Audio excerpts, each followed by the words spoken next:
How's it going, Yankee fans? My name is Alex with my co-host here, Ryan Garcia. And yesterday, the Yankees finally, and we recorded about this yesterday about should Oswald Peraza get called up because IKF's defense has been a little bit spotty. And finally, they call up Oswald Peraza yesterday. Anthony Volpe gets promoted to AAA, which is awesome news. The prospects are finally getting elevated. And with the playoff expansion roster, you have, of course, Marwin Gonzalez coming from paternity leave at some point. And then now you have Peraza coming in and hopefully offering you some value at shortstop. Now, I do want to discuss how the Yankees are going to operate moving forward. What's the strategy? How do they get Peraza involved? I think they should make an immediate splash and start him. He's hit 19 homers in the minor league AAA system this year. And that's a number the Yankees could desperately use at shortstop. He offers a lot of power. So, I want to discuss the different ways they can get him involved. What happens to Donaldson? What happens to IKF? The infield here, the structure of it, and maybe what they do to kind of change things up moving forward, Ryan. But what was your first impression, your reaction to this? Really good news. Excited to see what he can do at the next level.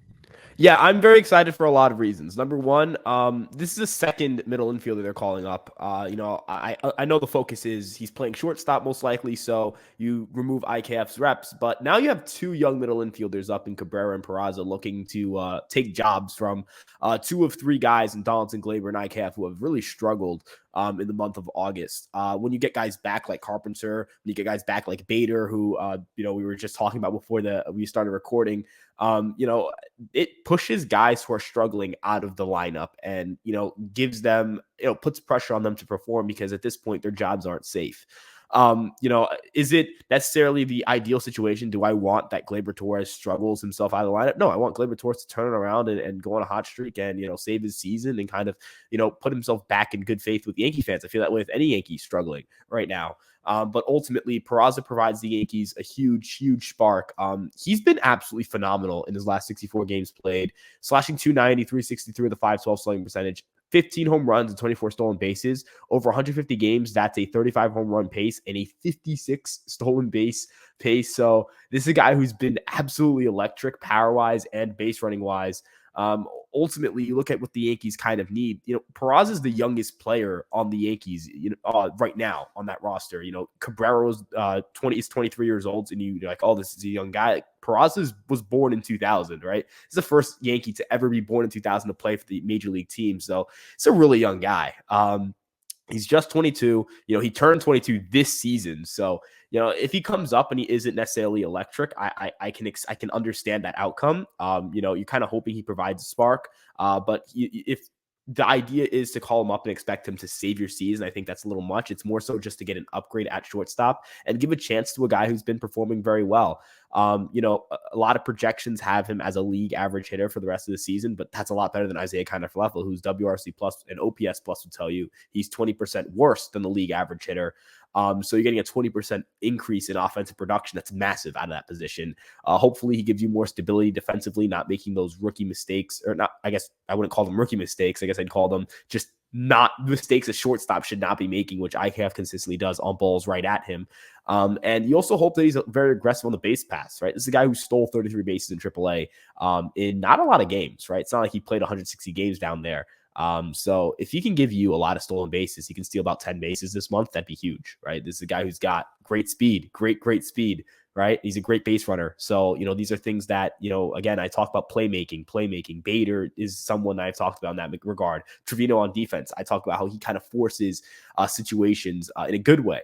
He goes out there and uses his arm and he goes and picks dudes off, or, he'll make a play like that and it changes the outlook of a game. I mean, Aaron Judge is obviously a playmaker. The dude takes one swing and suddenly the whole game changes, right? You can put up a 3 spot with one swing. So I look at a guy Peraza and he can, give you something in the bottom of the lineup that you desperately needed. And maybe he hits himself up higher in the lineup. So we'll see with him. My expectations for him are an average hitter, but good defense and good base running. That's what I want. If he gives me that, I'm very happy right now. Yeah, I mean, he has 97% success rate, in terms of fielding percentage. So he's a pretty solid infielder. He's not going to be any worse than IKF, in my opinion. He could definitely be, but I think that mostly, you're looking at a guy who's the offensive production is really what I keep coming back to. Like defensively, we know Peraza is a very good defensive player. Like I think that translates to the next level.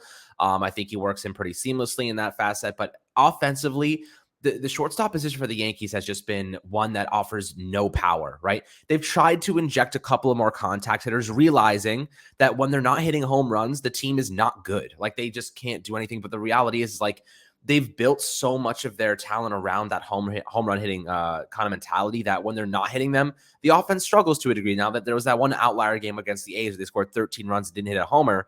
But mostly like the contact hitting has been better this year.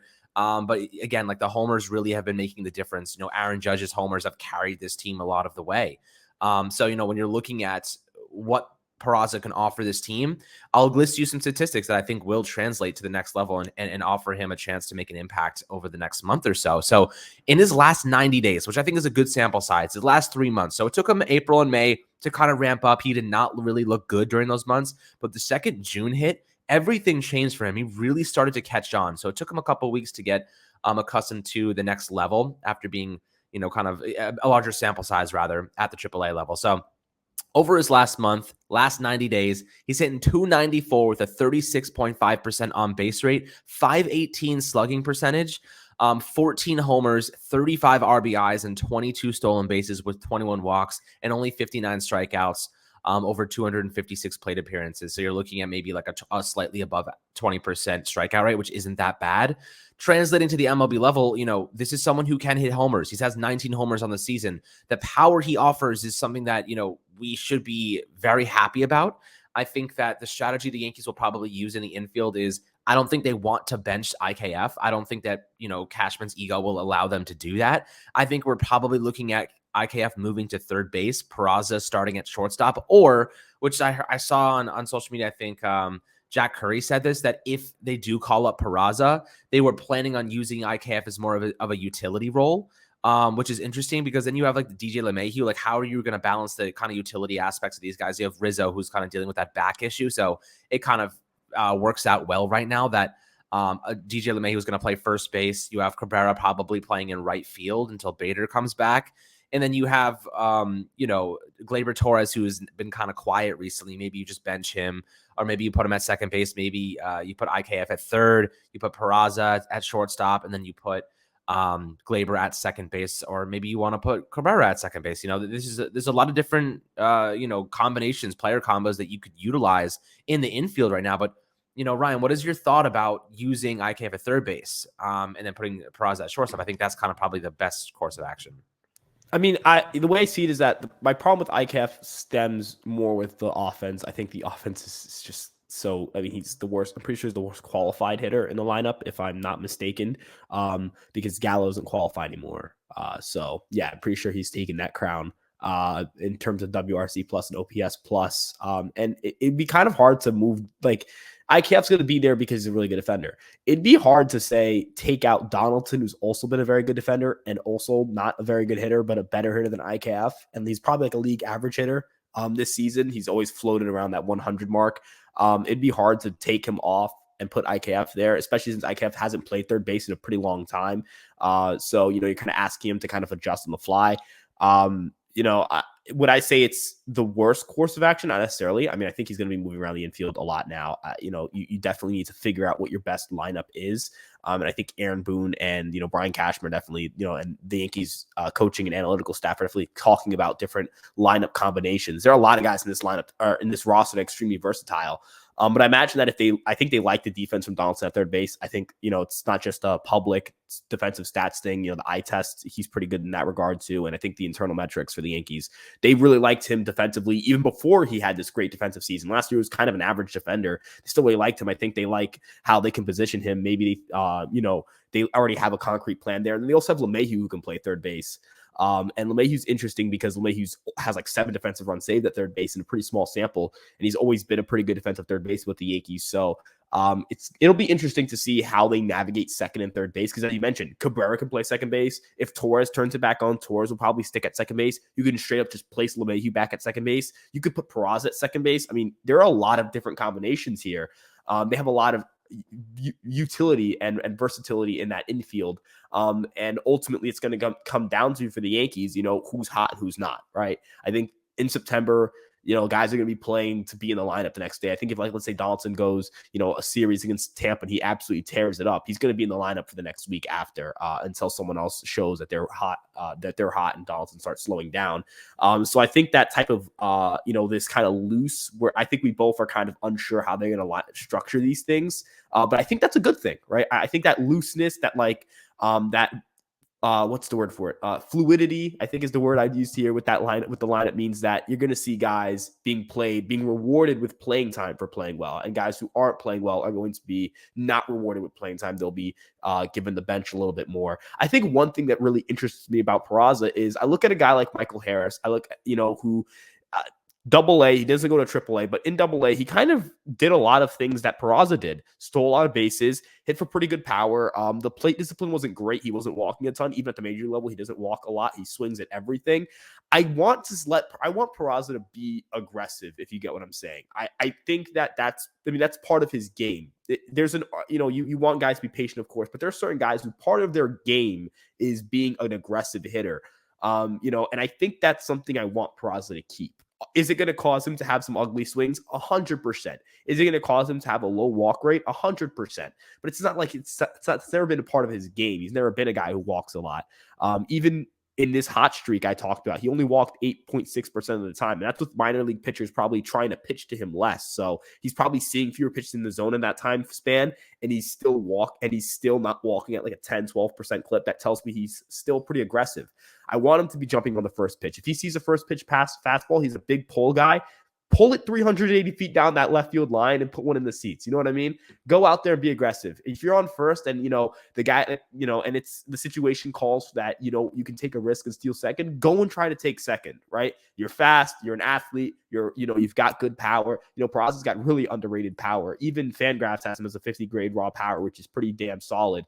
This is a guy who could definitely 100% hit 20 home runs in a major league season across 150 games. I mean, for Christ's sake, he had 19 in about how many games? I believe it's 99 games. So, and Scranton is not a very home run friendly ballpark. That is not a ballpark that's necessarily home run happy, where Yankee Stadium is very home run happy. I just think Peraza's got to come up here and, be aggressive, go push the envelope, right? This is your shot to be the Yankee shortstop. If he plays well, no matter how well Volpe plays, if Peraza plays well, he's going to stay at shortstop. Volpe's going to just get moved to second base. So Peraza gets the first crack at this position. He gets the first crack at the position. He's going to play every single day. They didn't call him up here to be a bench guy. He's going to play at shortstop every single day. It's his job to lose. And he can go out here, and if he has a good enough September and plays the Yankees into winning the division, and he still starts in October and he's playing well, he could be the difference between the Yankees winning the World Series and getting knocked out in an ALDS or ALCS matchup. So there isn't pressure for him to succeed in the sense that him not succeeding means he's a bust, but the upside is very high, and that's why the Yankees made this decision. Yeah, I was thinking about that. I was thinking about the fact that he is a shortstop. He's not playing second. He's not playing third. He's not playing right field like Cabrera. He is playing shortstop. And that's a big red flag for IKF. You know what I mean? If you're IKF right now, you're like, they just pulled up their top shortstop prospect that's ready to play MLB baseball right now. And I'm the shortstop of this team. Who else is playing here aside from me? It's either Cabrera or it's Peraza. And Peraza is obviously the most natural to play there.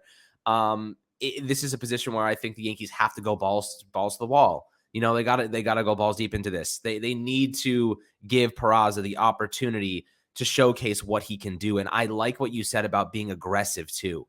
He's got to be aggressive. This is his opportunity to show that he can play with the big boys at the MLB level, with the playoffs right around the bend, with one of the best teams in baseball. This is his chance to be a difference maker. And being patient at the plate, is okay, but being kind of cautious and not showing that confidence, he's got to be aggressive. He's got to be swinging hard. He's got to be looking for those fastballs to pull. Like you said, this is a guy who can do those type of things. He can hit homers at a pretty substantial clip.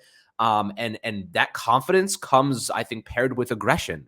And I think that being in the batter's box, feeling confident, allows him to get that green light to do what he's got to do to put balls in play and make an impact on this team offensively. So I do agree with you in that stance 100%. But yeah, I don't know if he's going to be the difference to win a World Series this year. I don't know if he's going to get the majority of reps at shortstop. I don't know if Aaron Boone's even going to play the guy that much. You know, we're going to see today.